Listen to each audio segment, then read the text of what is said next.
The funeral had ended weeks ago, but the grief never did. Jonathan Miles sat alone in his sprawling penthouse, the city lights below flickering like ghosts of what once was. It was quiet. Too quiet, the kind of silence that screamed. The kind that followed you like a shadow, even in the daylight. His wife, Leah, had died in a fire at least. That's what the police report claimed. It was an accident, or so they said.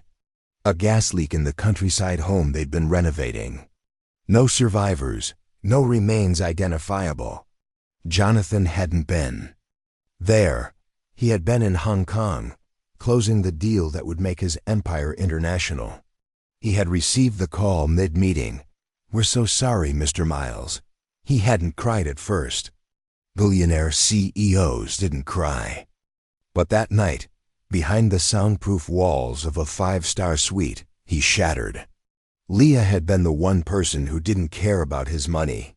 She had met him before the fame, when he was still in law school, juggling textbooks and side jobs. She was his balance, his grounding, his only peace. And now she was gone, or so he believed. It was a Saturday afternoon when everything changed. Jonathan had taken his driver to a quiet neighborhood in Baltimore, trying to find some solace. Outside the city, as they stopped at a red light, he noticed a group of kids playing jump rope on the sidewalk. One of them, a small black girl in bright yellow overalls, stopped skipping when she noticed him watching. She walked straight up to the car window and knocked, boldly. Jonathan rolled it down, expecting her to ask for candy or spare change. But her eyes' brown, serious, unblinking look directly into his. "Your wife is still alive," she said. Jonathan blinked, stunned. "What? I've seen her. She's in the White House behind the church. The one with the broken window." Before he could respond, the girl turned and skipped away, as if she'd just said something as ordinary as the weather. The driver looked at him in the rear view. "Sir, take me to that church," Jonathan said without thinking. They turned the corner and arrived at a worn-down neighborhood church. Behind it stood an old, 2-story white house, its paint peeling, one upstairs window broken, and boarded. It looked abandoned, forgotten. But Jonathan felt something, he didn't know what, but something pulling him forward. They knocked, no answer. He circled the house, peering through windows. Nothing, just dust and silence. Still, the little girl's voice echoed in his mind. He returned to the same neighborhood every day that week, but he didn't see her again. No one knew who she was. The church staff hadn't seen a girl matching that description. It was as if she had vanished. But Jonathan couldn't shake the feeling. So he called his head of security, his private investigators, even his old contact at the FBI. "I want every detail on that fire, every second. And find out if there's any evidence Leah left that house alive." It took 2 days before the first lead came in. A gas leak had been blamed for the fire, but the gas company's technician noted something odd. There was a delay between the time of the leak and the explosion, unusual, almost as if it had been staged. A local paramedic report, overlooked during the chaos, mentioned seeing a woman running from the back entrance of the house, barefoot and bleeding. The paramedic had tried to chase her, but smoke had filled the air, and she disappeared into the woods. No follow-up was done. Too much chaos. Jonathan's heart pounded. Could it be? He flew back to the site himself. The house was now just ashes and rubble, but the local sheriff remembered the report. "We thought it was a bystander," the sheriff said. Nobody followed up. He went to every hospital within a 100-mile radius. Nothing. He tracked the location of every anonymous patient treated in the days following the fire. One name kept coming up: Jane Doe, found in a barn just outside the county line. Treated for burns and smoke inhalation, refused to give a name. Discharged herself the next day and vanished. He checked the security footage from the small rural clinic. It was grainy. But Jonathan recognized her instantly, her posture, her walk. It was Leah. Alive. She was alive. Jonathan's search intensified. He retraced the clinic's surroundings.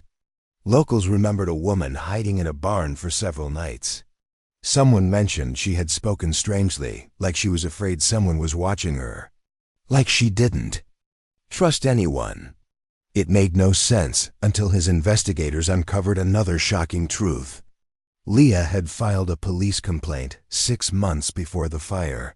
A stalker. Anonymous threats. She'd never told Jonathan, didn't want to worry him. The case had been closed. Insufficient evidence. Jonathan felt rage boil beneath his grief. She had been running, not just from a fire but from someone. And she must have thought he was part of it.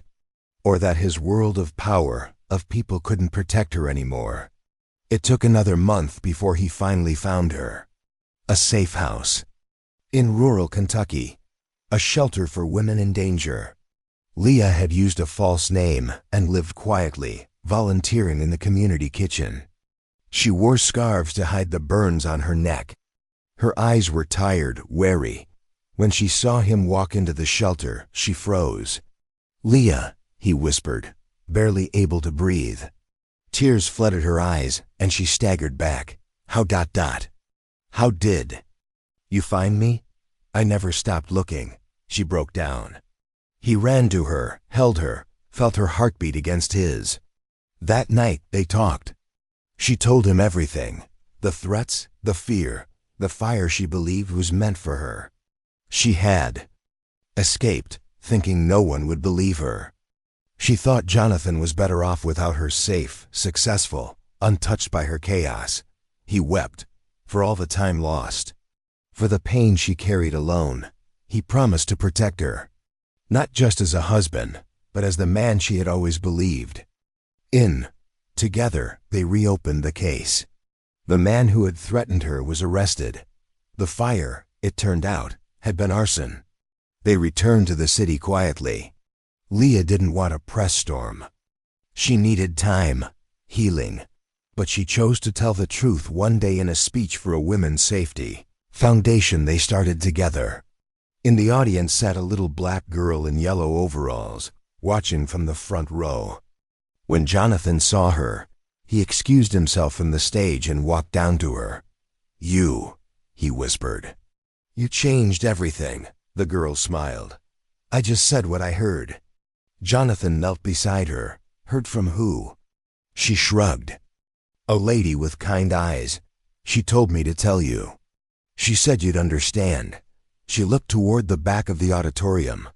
No one was there. Just a flicker of sunlight through the stained glass window. Jonathan never figured out who she really was. Some said a neighbor's child.